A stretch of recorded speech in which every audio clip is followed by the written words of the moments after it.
What's up, guys? It's Taranjo here, also known as Straight Outta Calgary, and welcome to the second official episode of the Flames Report. I'm here with my co-host Harkirat, and let's see what we're going to be talking about in the podcast.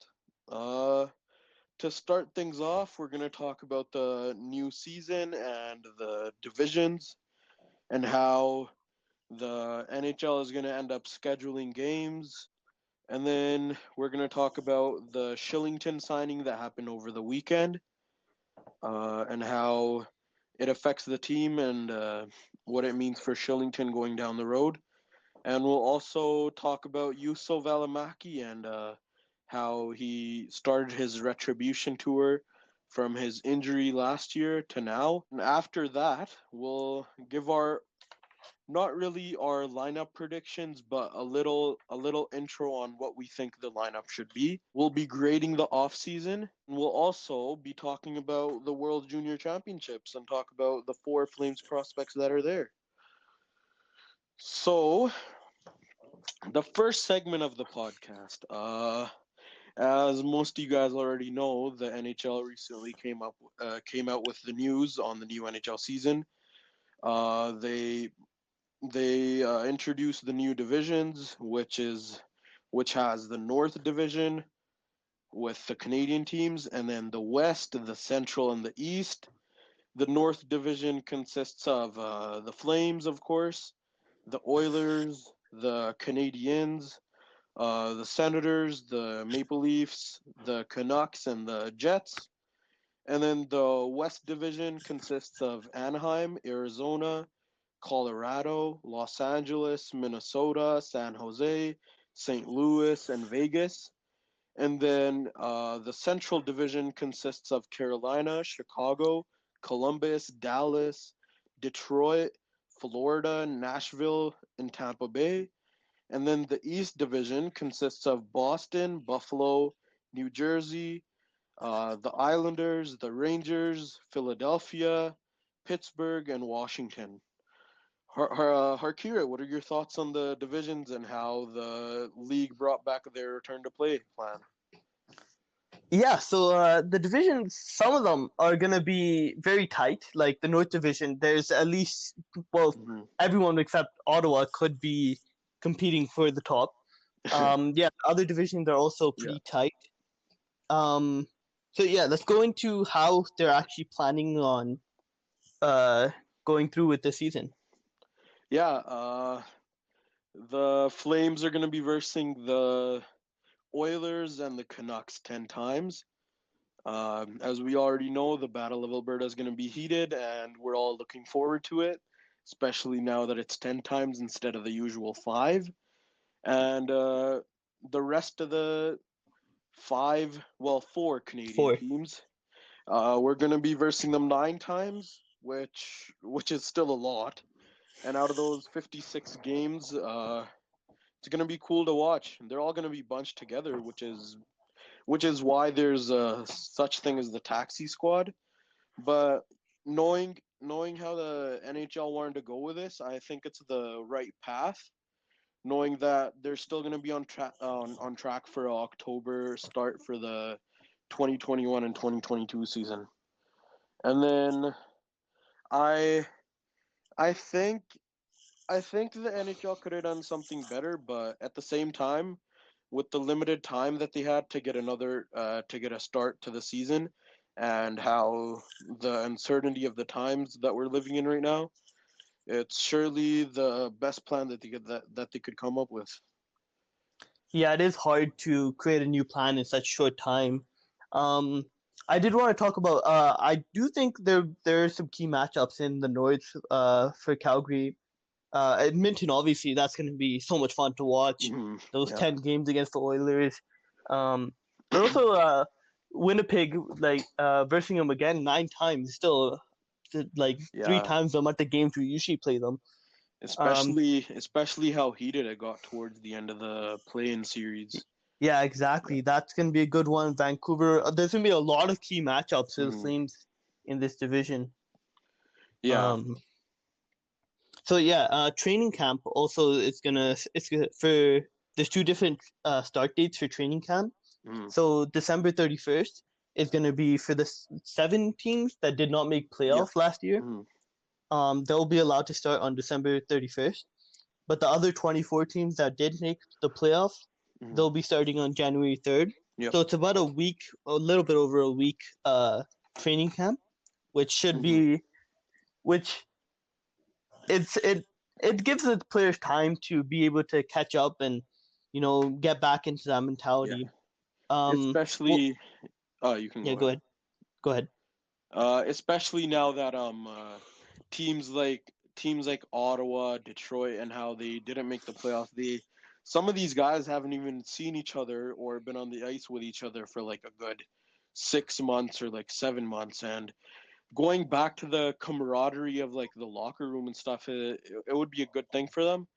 So like, for example, like new signings with new teams, it'll be easier for them to get used to the atmosphere of the locker room and stuff. So yeah. Yeah.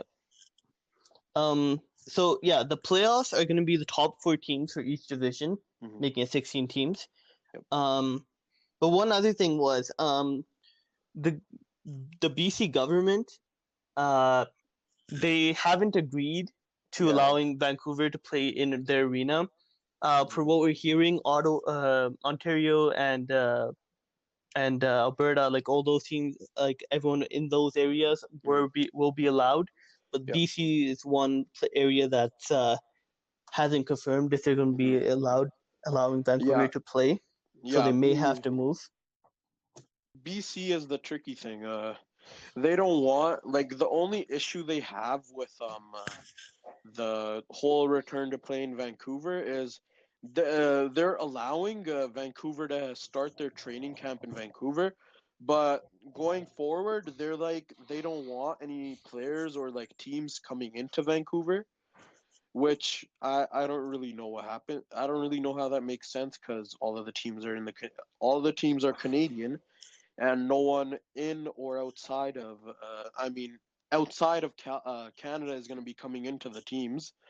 So like, I don't know. It's a shaky decision. But then also Ontario, on the other hand, their premier Doug Ford yesterday was asked the same question of if they're gonna allow the Maple Leafs and the Senators to play, and he said they're still talking about it with the NHL. So we'll eventually find out in a week or so what their plan is with Vancouver and then Toronto and Ottawa.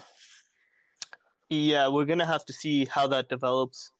Yeah, and then some of the key dates for the 2021 NHL season are January 13th is opening night for most of the league, and then April 12th will be the trade deadline.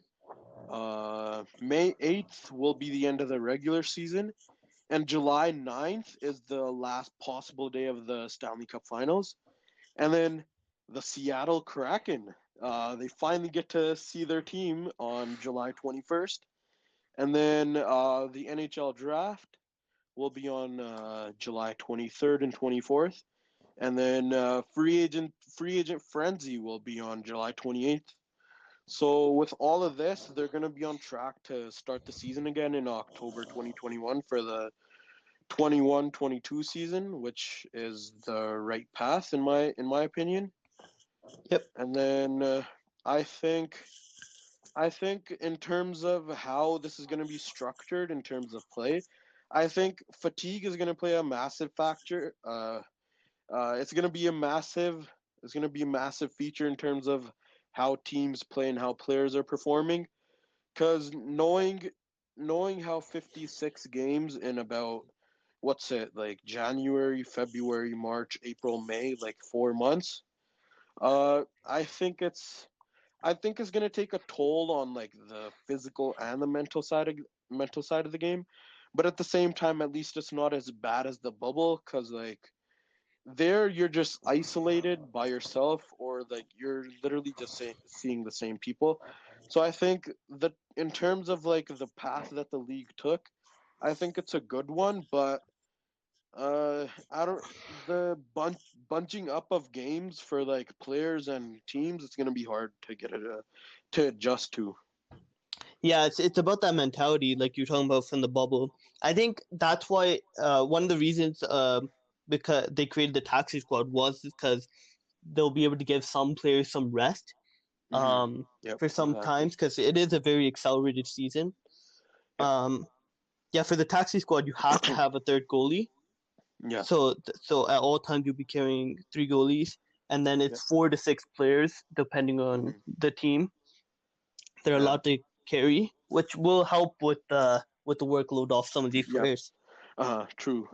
And then that's why some of these mind-boggling signings by Tree were kind of confusing at the time, but now they make sense. Like signing Louis Domingue, signing Nikita Nestorov, because like obviously you need those type of players to come in and fill not necessarily like the role that the top players would fill, but like the depth roles that the team would need if like let's just say player needs a day or two off because of fatigue, or they're like banged up or dinged up from like all of the games that are bunched together. So I really do think the taxi squad idea is a smart one, but at the same time I don't really I don't really know how to feel about it, but like at the same time it's a good idea. So I think all in all the taxi squad benefits the team, but it could also hurt the team cuz sometimes the players that could be on the taxi squad they're some of them could be inexperienced and they're not really used to that type of game yet, but we'll just see down the road. Yeah, we'll see. We'll have to see how each team uses their taxi squad. You could use it to prepare prospects, nearly NHL ready prospects, Mhm. because they are Yeah. able to practice and be around the NHL ready team. Mhm. Um, so yeah, one of the names I was thinking was Connor Mackey. He uh, Yeah, he absolutely. could be a Yep. good person to put on that taxi squad, so he'd be Mhm. able to. Because he's some say that he's almost ready Yeah. for the NHL. Yeah, I think he's NHL already. I think he could step in there, but it's only a matter of how they don't want to rush him or if they want to Yeah, let him season with the team and stuff. yeah. He Mhm. could be a good option to put on that taxi squad to be around the team and practice with the team. Yeah, exactly. Also, like players like Glenn Godden, Matthew Phillips, they could be a good piece to add to the taxi squad because they've all of them are already seasoned with like one or two seasons in the AHL, and it could be very beneficial for their like development Yeah, in terms of like putting them on the taxi squad. So like I think it's beneficial, but at the same time you don't really know what you're going with. So yeah, there's that. yeah. They could help their development or it could ruin their Mhm. development. Depends on Yeah, how they're either being way. used. Mhm. Absolutely. And then we were gonna talk about the new offside rule. What do you have on that, Harkirat? Yeah, so the NHL announced that they will be changing the offside rule for Mm-hmm. the upcoming season. So basically, it changes your skate for the players to be Mm-hmm. onside. A player's skate will not be needed to be in contact with the blue line in order to be onside. So basically, what that means is how the players skate. They're usually their front foot is on the ice, and that the back foot doesn't need to be on the ice touching that blue line to be onside as it was in these previous seasons. So yeah, that does help make it easier for the players. Doesn't They Mm-hmm. don't need to be watching as much on the offside. Um, Absolutely, yeah. a good if you want to learn more, the NHL Players Relations Twitter, they have a good video explaining and showing different types of offsides and how that would be different in the upcoming season. Mhm. Yeah. In my opinion, I think it's a good decision on behalf of the NHL to do because as we all know, there would always be these offside challenges, and it take like maybe like 5 to 4 minutes of the game, and you're just sitting there looking at if the player's over, if the player's not, if the player's over with the puck, if the player isn't over with the puck. It's just at that point, it just gets annoying for the players and the fans. And then I think it accelerates the game. Like there's not many stoppages in the game, and in like terms of how the players would play, uh, they wouldn't really care much about the rule of sorts, because like they wouldn't really have to worry about if their foot's over the line before the puck, or if the puck's in before anything. If another teammate is over before the puck is. But yeah, I think it's a good rule. Yeah, I do too. But I just want to say it makes it easier for the refs too. Um, Uh-huh. there is human error, obviously, and sometimes the ref can make a bad call in which they say it's offside, but us fans see it differently than the refs. Yeah, Um, yeah, inconclusive evidence. yeah, exactly. It makes it easier for the refs Mhm. to call it if it's onside or offside. Yeah, it's definitely easier for both sides. Mhm. In the next segment, we're going to be talking about the recent signing of Oliver Shillington and what it means for the team. Also, we're going to be diving into the short season, well, like 20 games that Juuso Välimäki had in the Liga with Tampere. And yeah, there's that.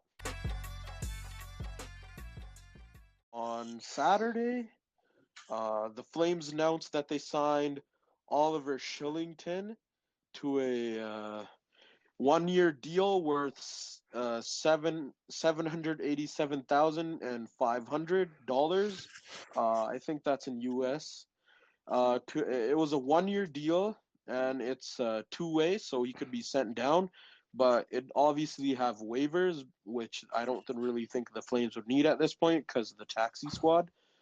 But yeah, in my opinion, I think it's a really good signing for the team, as I thought something was going on, and I thought they couldn't really get a deal done, and they would end up trading him like they did with Brett Kulak back in 2018 when they traded him to the Canadians for literally bags and bags of pucks, basically.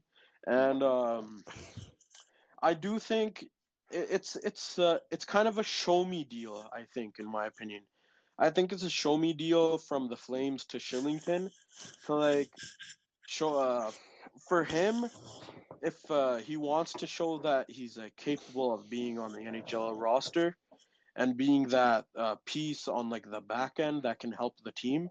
I think it's a beneficial contract for him because he can prove what he's made of, and what his playing style is, and also for the team, it's good. We had just over $1 million in cap space before we signed Shillington, and as of now, I think we have about 200 and something K left, and I think that's a reasonable position, knowing that we do have the depth already that we need on the back end and in terms of like the forwards. So I think it saves the team some money left. But if they want to make a move in the future, I think they'd have to offload a contract of sorts. So yeah, what's your opinion on the contract, Rakir? Yeah, I do like this contract. Like you said, I do think it's a show me deal. I think it's a good contract for both the team and the player. Um, I think Shillington should be able to solidify our bottom six, like the last two spots. He should be able to play. Mm-hmm. He should be playing with, or at least how I project it, he should be playing with Valmaki, Yeah, both two young defensemen. He does, I believe, he does have a lot of potential. He should be able to yeah, become really good defenseman in the future. yeah. It's just based on how the Flames use him. Cause like last year, we know he was the seventh defenseman coming off of the either being scratched, or either he was playing limited time with Anderson or stuff like that. I do think he's capable of putting in the more minutes and playing more, but it's at the end it's all on Jeff Ward and how he wants to use him in his lineup. Yeah, I But I yeah, don't think he was given the chance last year to really break out and become that NHL defenseman, but he should be able to do absolutely. something like that and steal his spot for the on the team. hmm And then I kind of do think he was underpaid a little bit, like not that much, but I think with the way he's played for the team thus far, even though it's a limited time frame that he's played in, I do think the contract, well, not in terms of term, but in terms of like the money he was paid, I think it should have been like at least 200K more, but at the same time, the team also had to think of the cap space. So it works both ways, but in my opinion, I think he should have been paid a little bit more. Yeah, he has been playing well in the AHL. Mhm. Um, he wasn't down there for very long last season. Yeah. Well, he had 3 goals in 3 games in the AHL, which is crazy. But Mhm. last year he was usually scratched on the Flames roster. Mhm. I do think he should be able to solidify that bottom six. Um, and I don't think he was given the chance to do that last year. But he should play well with Valimaki. Yeah, absolutely. And then what about, oh God, what about Juuso Välimäki tearing it up in the Liga in Finland? Yeah, Uh, he played with Tampereen Ilves, and he had 19 points, and he absolutely lit it up in the Liga. yeah, he had 2 goals and 17 assists in 19 games. So he's a point per game, which is amazing in that league with such Mhm. tough competition.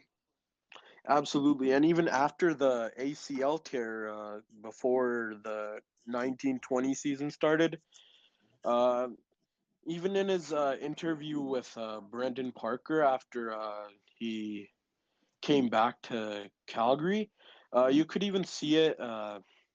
You could even see it that he was feeling good about himself, and like he sees himself in a good role with the team this year. I do think the injury kind of set him, well, not really set him back, but in terms of like how the team would have liked to like bring him in, I think it kind of threw that progress back a little by like a little bit, by like tiny footsteps. But I think this season, I think he's gonna take a really big step forward in terms of his development, and I think he's gonna be a really good breakout player this year. I think he'd be contending for the Calder.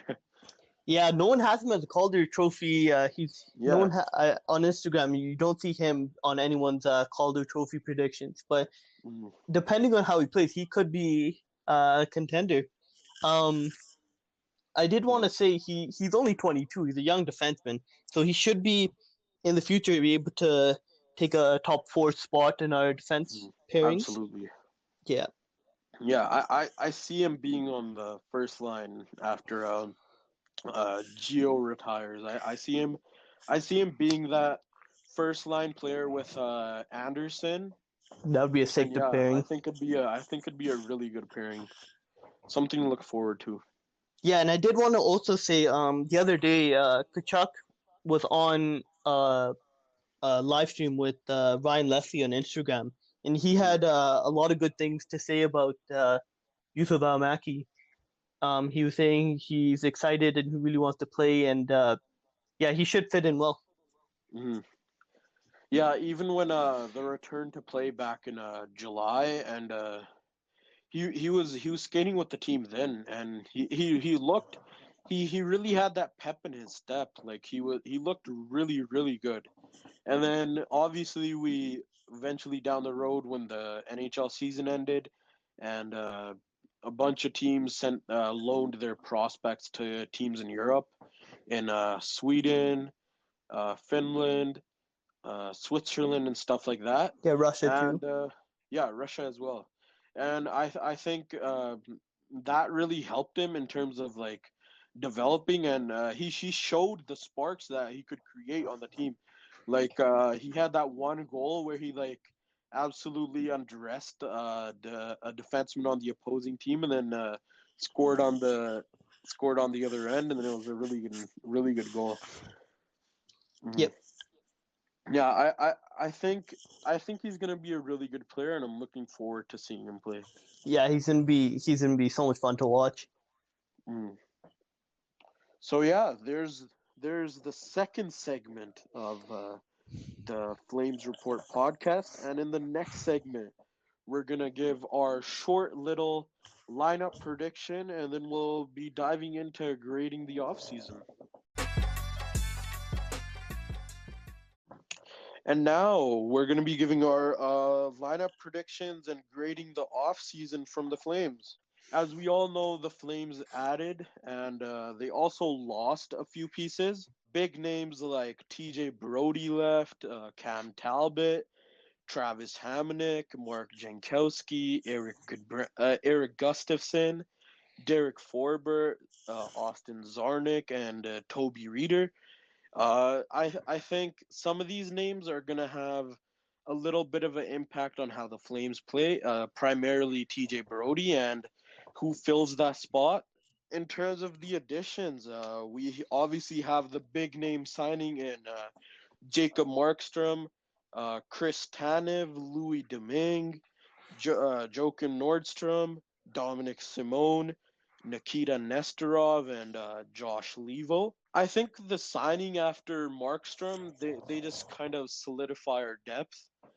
But I do think the one thing that GM Brad Treliving didn't tackle was the idea of getting a top six right shot player to play with either Gaudreau and Monahan or either with Backlund and Kachuk. In terms of bringing in players, I I think Brad did do a semi decent job with the amount of cap he had, but the only mind boggling signing, in my opinion, that a lot of people might think the same way is the Chris Tanev deal, where it was 4 years, 4.5 million. Essentially, it was uh, a signing to replace Brody, but I don't really think he doesn't really have that type of style and play to like replace Brody. I might be wrong. I might bite my words later, but as of right now, I think Rasmus Anderson is going to replace that spot. Even though I don't really want to see Tanev playing with Hanifin, I do think I do think Ras is going to be playing with Gio, and then Tanev may be playing with Hanifin, or it might be the other way around. And then after the top four, I think it's going to be Shillington and Valimaki, and then Nikita Nestorov as the extra defenseman. What about you, Harkirat? Yeah, for the defense, from what I think, the Hannafin and Anderson pairing, I want them to stay together. Yeah, same here. It creates more depth in our lineup. So Mhm. that would leave with Gio and Tanev. The old heads. Yeah, exactly. From what I hear, Tanev is more of a defensive defenseman. Yeah. He was playing with Quinn Hughes for a bit there Yeah. in Vancouver. Mhm. So maybe use Gio and Tanev as like a shutdown pair.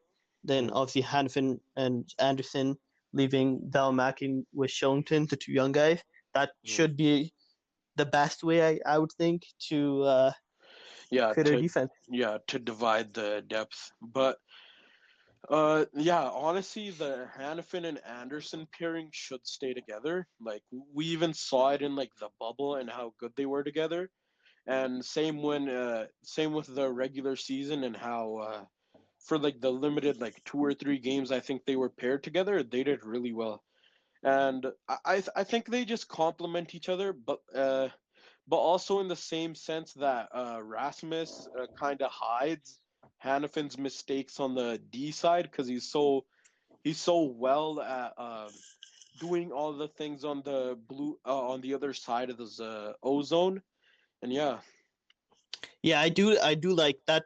Rasmus coming into pairing with Hannafin last year really did solidify the defense. Yeah. And then obviously the big question mark in terms of like how the Flames are going to move going forward is like how Gaudreau played last season. I don't think they should trade him. Don't get me wrong.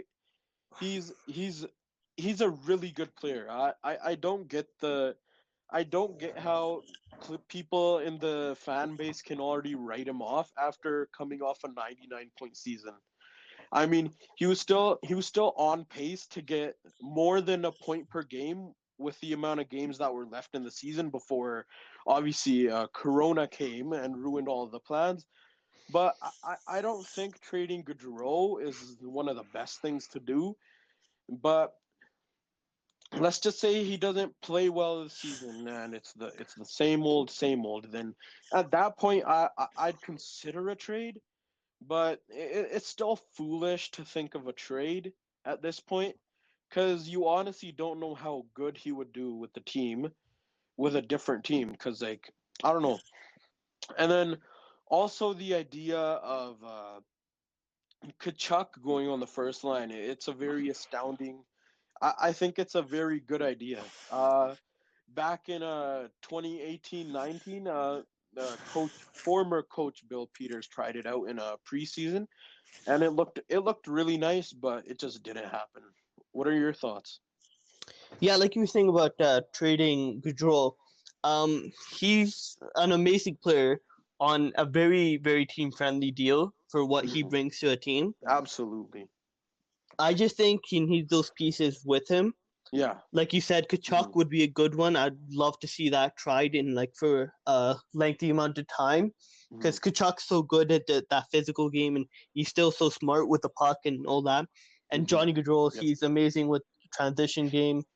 And then maybe throw in Monahan, who's able to take those shots in the slot, or Yeah. Lindholm. But That I would be a think good idea. I think the thing that hurts Gaudreau in terms of like how he plays is he needs that type of player on a line with him that can also do the same things that he does. Exactly. Because Yeah. right now on pairing of Lindholm, Monahan, and Gaudreau's basically doing all of the puck retrieving, the not really dump ins, but like the transitions into the ozone. I think, don't get me wrong, I'm like a Monahan super fan. I hate it when people absolutely grill him, but I do think Monahan isn't the ideal number one center for Gaudreau. Like I do think we do need a better center for Gaudreau, but at the same time, both of them complement each other in a way that I don't know. It's just that way that they play together. It's just fun to watch. Like in 2018-19 and how good they were together. Like I don't know. I don't know what happened. Yeah. I do think the Johnny and Monty just have played together. They know how each other play. Absolutely, They yeah. do complement each other for to an extent. But I would love to, if not Kachuk, if you want to keep that depth, I would love to see Mangiapane play with Johnny Gaudreau. Mhm. And they do play similar games, and that would really help Johnny to be able to transition because Yeah. Mangiapane is also a very good transition Yeah. player. hmm Yeah, because at that point, if it's aligned with Manjapani, I think it takes the workload off of Gaudreau, knowing that he has that player by him to like retrieve the pucks and feed him the puck. Whereas right now he doesn't really have that solidification with him. Where whereas like with Manjapani, I think both of them would complement each other in like how their games are so similar in terms of like the transition game and how they move the puck and like stuff like that.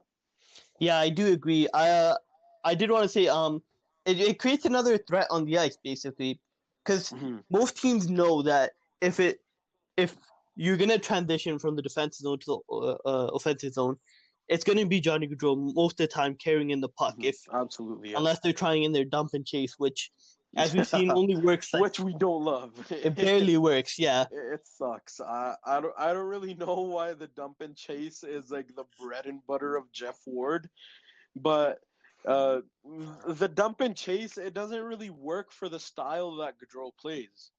Yeah, Like, exactly. Last year mhm. we did see it worked with the Lucic, Bennett, Dubin Yeah, line yeah, because yeah.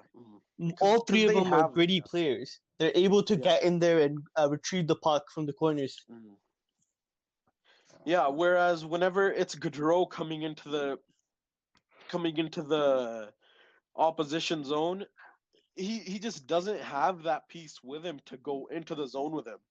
Yeah, Because most of the times he just dumps it in, and it's either him retrieving the pucks or it's Lindholm. But at that point, it's just like, what is there to do? Because like dump and chase doesn't really work in today's game. Because like we all know all of the five players on the ice are quick as hell. yeah. So like I don't know how that system works, but I don't know.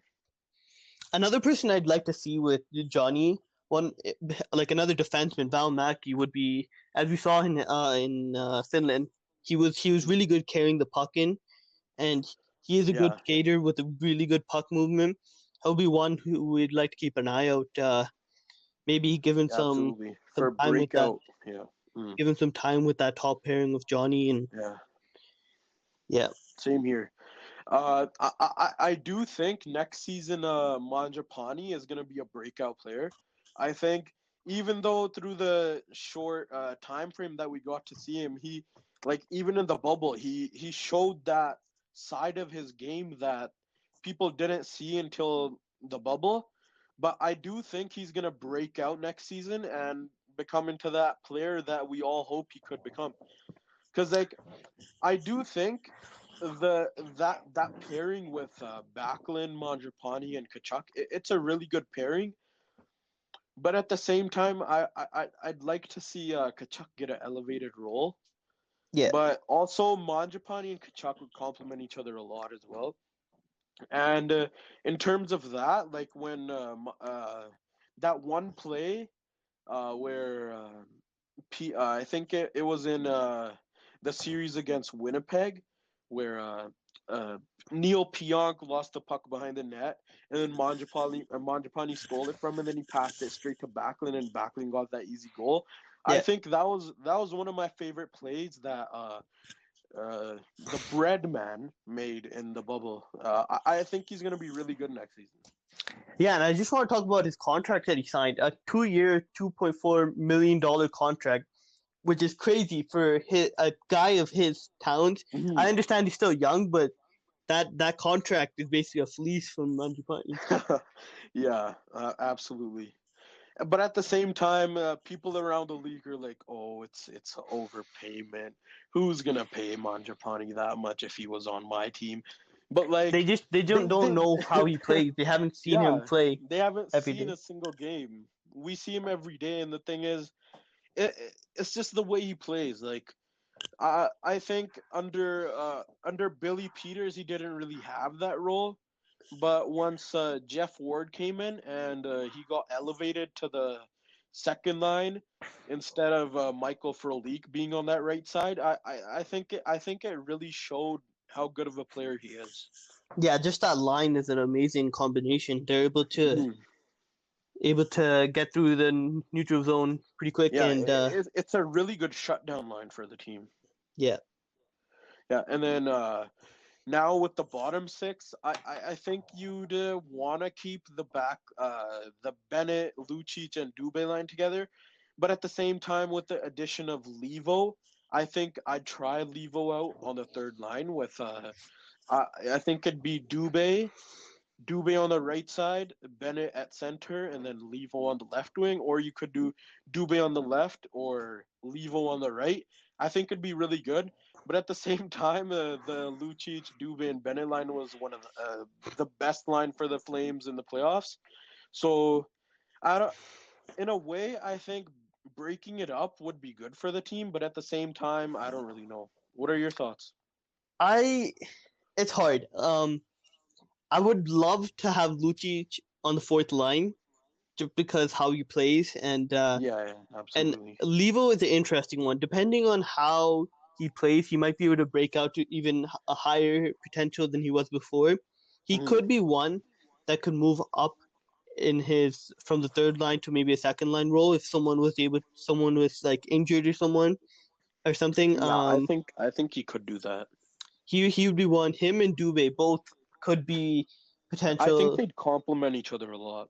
Yeah, the both of them with Bennett in the middle. I Mm, would love that line, and then maybe Brian, Lucic, yeah. and Simon on the Simone, yeah, and then Nordstrom, and then Ronaldo, and then Buddy Robinson as the extra forwards.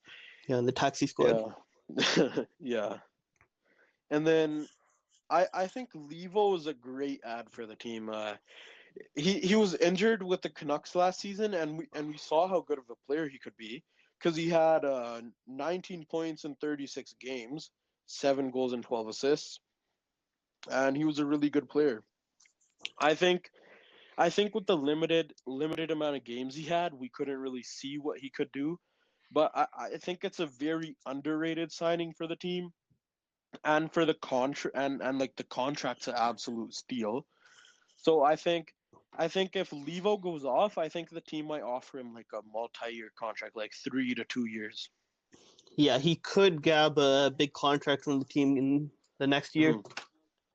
Yeah, and He then he could be an interesting one for. I believe he's eligible for the Seattle yeah, draft he is. too. Yep, He yep. could be an interesting one for Seattle to take. Yeah, that aspect of the season too, because at this point we already kind of have that like frame of who the Flames are going to protect, but at the same time it's a tricky thing too because we have Milan Lucic who has that NMC on his contract, which would kind of be the obstacle in the road for the Flames if in terms of the expansion draft. Because if the Flames wanted to not protect Lucic, they couldn't really do that. Because A, Lucic would have to waive his no move clause, and B, the team would actually want him. I do think that. Well, I hope Brad Treliving has talked to Lucic about this, and we did hear a little bit last season that he would waive his uh, no Mm. move contract, but he's on a crazy contract. Thanks to stupid Edmonton. Yeah, but that $5 million cap hit, I Mm. don't think Seattle would be interested in that, even if Yeah. he was to waive his no move contract. Mm. Over guys like depending on how Levo plays or Bennett, these two players would be one of the people I could see them taking.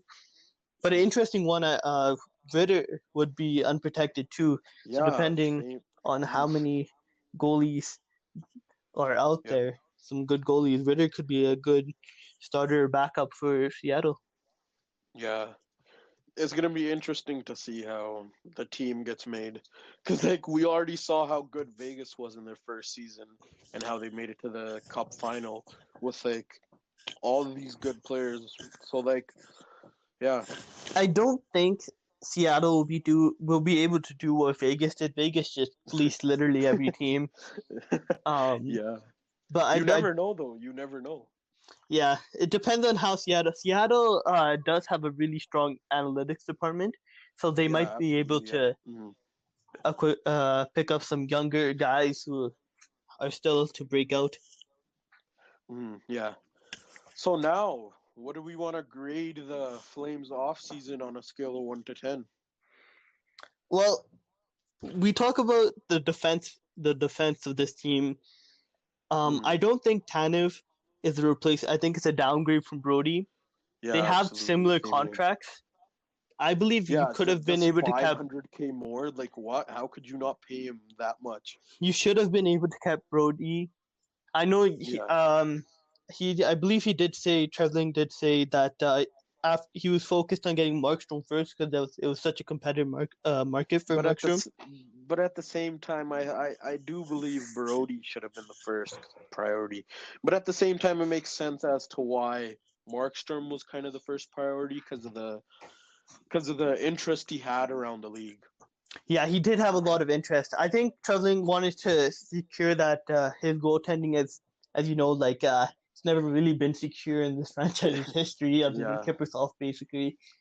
But Mm. yeah, in the last 2 years with Mike Smith and Cam Talbot, Oh it's just God, don't been even get started with Mike Smith.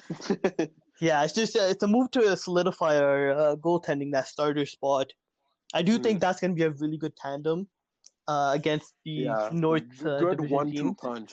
Mm. Yeah, like Ritter should be able to, with that decreased workload, he should be able to excel. As we've Yeah, seen, Ritter has been a lot better when he's a bit more when the rested. workload, Yeah, absolutely. Like last season, when the workload, majority of the workload was on him, and then how the mid-season collapsed yeah, from January, the injury on his elbow, I think is just with the way we overplay some of our goalies, it gets frustrating. yeah, it really does. But Ritter with this reduced workload, like as you saw halfway through the last Mhm. season, his game really did start to plummet. Absolutely. Like towards like after the I love how Oilers fans love to say it was because of the stick toss. Yeah, but it um was more of the it was more just the workload he was on. It really yeah. allowed Mm. Talbot to Step up his accelerate. game, yeah. Yeah, Mm. we're lucky Talbot was able to solidify his game in the second half, or we'd be out Yeah. a And goalie even for in a the while. bubble, man. He was lights out. I, Talbot, yeah, one was yeah. one of our best Mm. players in the bubble. I don't really get the solidification of the well, I love the solidification of our goaltending, but at the same time, I think before the thought process of even signing Markstrom, at that point I didn't think we'd even sign Markstrom, but with Talbot, I think I would have been confident with bringing in Talbot for another season or two Yeah, because like he already showed how good of a goalie he can be, and he was kind of already set with the system. So like I think I would have liked it a lot if the Flames managed to re-sign him. But I'm also really happy with the signing of Markstrom. but yeah, goalies can be interesting. They Yeah, it's not. it's voodoo. Yeah, It really basically. is. A goalie can have an amazing season one season and then be the worst goalie in the Mm, league next season. You just have to mm. hope, Yeah, really. he keeps up his play. Yeah, And I do believe his contract goes until he's 36, I 36. believe. Yeah, Yeah. So it 36. is he will be pretty old when he comes out of the contract. But Yeah. some of these goalies like Henrik Mm. Lundqvist, like they were able to defy time Maintain. Mm. and Yep. still be really good. Yep. Yeah, but he should be as when he's out of the league, or at least done with this contract that he's on. That should allow for some of our prospects like Dustin Wolf to come up and Yeah. Absolutely, man. play in the NHL. Yeah. Okay, so in my opinion, on a scale of 1 to 10, I'd rate the Flames off season like a good 8 to 8.5. Yeah, I'd have to go lower than that. I'd go more of like a six Ooh. to a seven, but I don't think the Chris Tanev deal that's Yeah. just too The long. A 4 year uh contract for Chris Tanev is too long. yeah. The only reason I have this grade so high is because of the Markstrom signing and like the signing of Levo, Simone, and stuff like that. But absolutely, I think the Tanev signing is I don't know. Yeah, the Tanev signing and the Markstrom signing, I think they're just a little bit too long.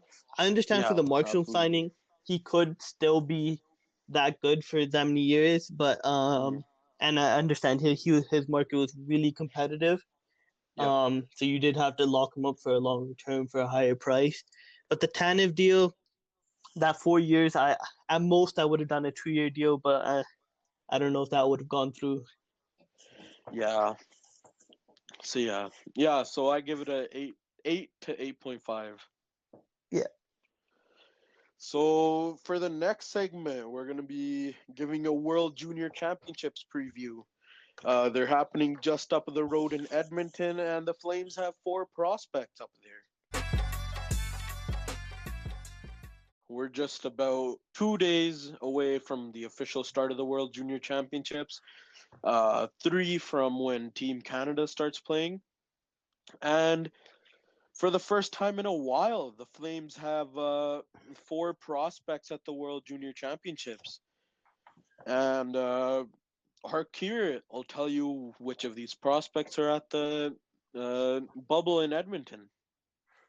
Yeah, so first off, for Team Canada, we got Jacob Peltier, which was the Flames 2019 first round pick. He selected 26th overall. Mhm. So during their practices, he was on a line with Dylan Holloway, which is an Oilers prospect, and a Colorado prospect, centering both of them, Alex Newhook. Yep. Yep. Then we have this year's draft pick, Connor Zary, also for Team Canada, drafted in the first round, also 26th overall. 24th. He's on a 24th. My bad. 24th. And he's on a line with So he's on a line with Ryan Suzuki, and they're both being centered by Quinton Byfield. Byfield. Ryan Suzuki is Hurricane prospect, and Mhm. Quinton Byfield, who's obviously Kings. Kings Mhm. prospect. Yeah. Yeah, I think that's a solid line. And he had in their four scrimmage games before they officially went to the Edmonton bubble. Zary had 5 points, 1 goal, 4 assists, and Jacob Pelletier had 2 points, 1 goal, and then 1 assist.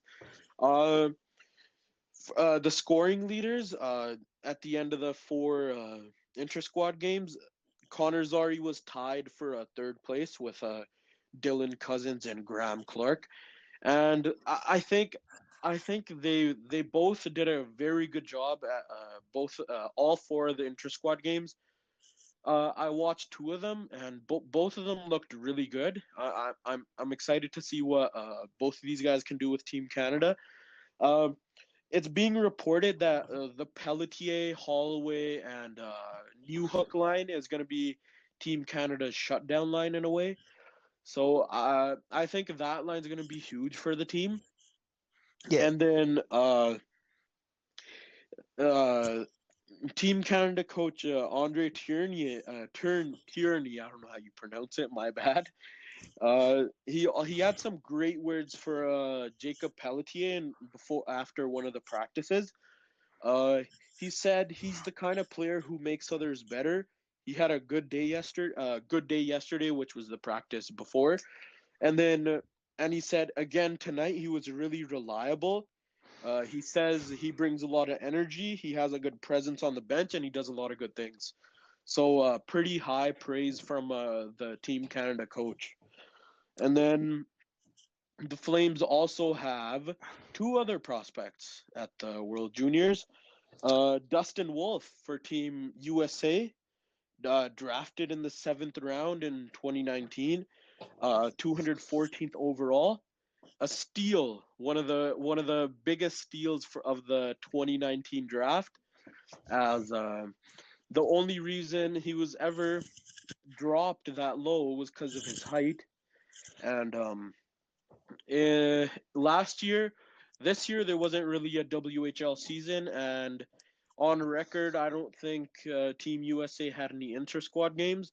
So in the 2019-20 season, in in Everett of the WHL, uh, Dustin Wolf had a 1.88 goals against average, 935 save percentage, and he had 34 wins, 10 losses, and 2 overtime losses, which is a really good record.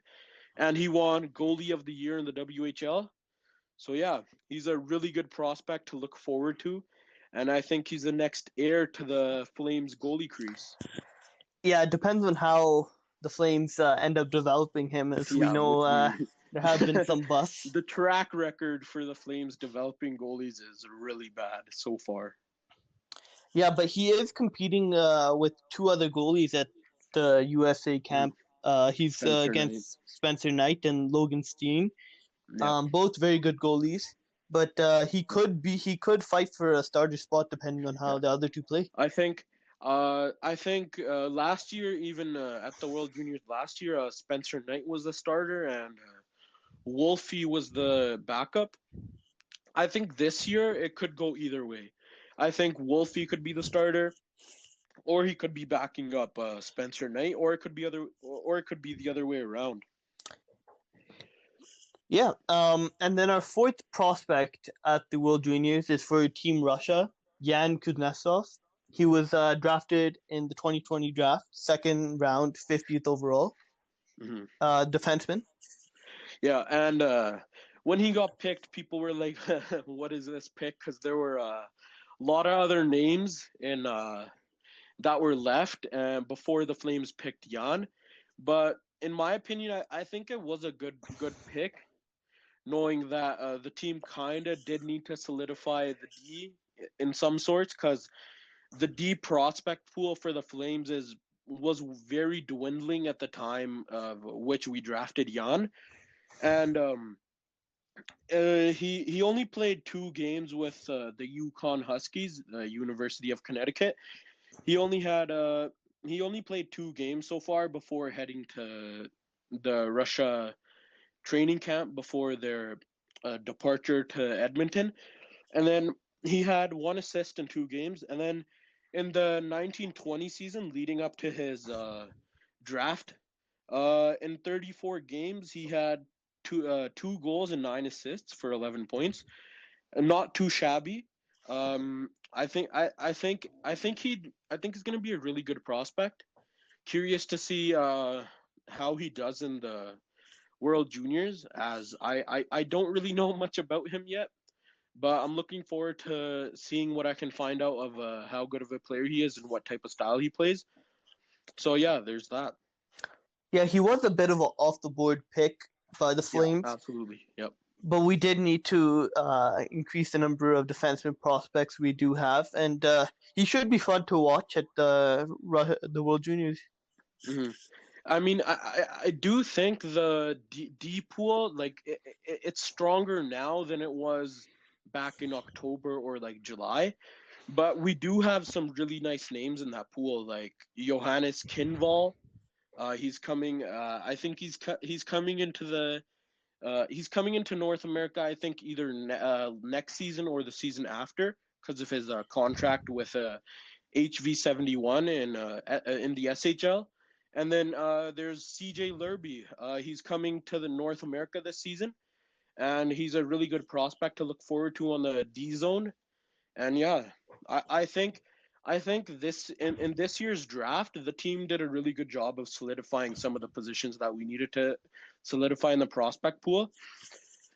And yeah, it was an off the board pick, but at the same time, you gotta think you can't really be the armchair GM. I mean, not really that the GM makes all of the picks, because he does have the scouting team with him to make most of the picks. But I do think the scouting team did do a good job in terms of like picking good players in the draft of this year. Yeah, overall it was a pretty good draft for the Flames. We'll see how the prospects turn out, but one of the crazy things about the draft, we traded our first round pick twice and Yeah, acquired two twice. thirds, and still picked up a Yeah. really good player. The Yeah. person we were projected to pick at the first on the first pick. It was Hendrix Lapierre. People wanted Hendrix Lapierre, but I already had it set in stone on my end that we were gonna pick Connor Zary. So like in the back of my mind, I was like, what are they doing? I'm like, they're trading down. Are they looking for another player? Do they think they can get this player this low? And then and when they eventually got to the 24th pick, I'm like, here we go. They're gonna trade it again. And then they picked up Connor Zary, which was a really good moment for Zary and the team, with Lanny announcing the pick. Yeah, he was. I'm pretty sure he was projected around the. I believe he had the 19th overall pick at Yeah. first. Mm-hmm. He was projected to go around there, but there was a bunch of really good prospects there, like you said, Hampus Lapierre. Hendrix Lapierre. Yeah, sorry, yeah, Yeah. Conizari, like all these. There was a couple Yeah, more. there was a lot. Yeah, Dawson so Mercer and stuff like that. Yeah, yeah, there was a so lot the of good prospects. Flames the Flames obviously thought that they'll be able to acquire a pretty good prospect if they were to trade down twice. Yeah. Ended up working out. Yeah. They played their pawns the correct way. Yeah. Yeah. And there's the second official episode of the Flames Report.